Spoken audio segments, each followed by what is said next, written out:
Bureau of Fire Protection sa Mandawi City alerto na ning pagsugat sa Pasko. Gipahimangnuan ang publiko nga dili magdagkot og pabuto, inay mogamit na lang og mga turotot. Si Chona Carion sa report.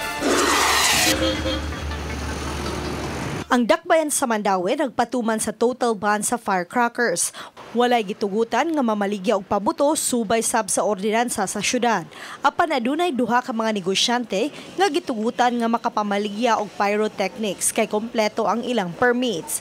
Wa gyud siga ni Chief Inspector Bernard Batdag Jr., ang Fire Marshal sa dakbayan, ang pagpabuto aron kalikayan ang sunog.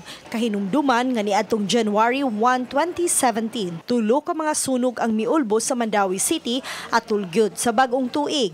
Ang pabuto may usa sa gitumbok nga hinungdan, maong dili na nila gustong mahitabo ini pag-usab. Palalang po natin sa community at saka sa community na huwag talaga tayong mag-ano sa mga firecrackers kasi yan ang isang pinakapulot dulo ng sunog natin dito sa Mandawi.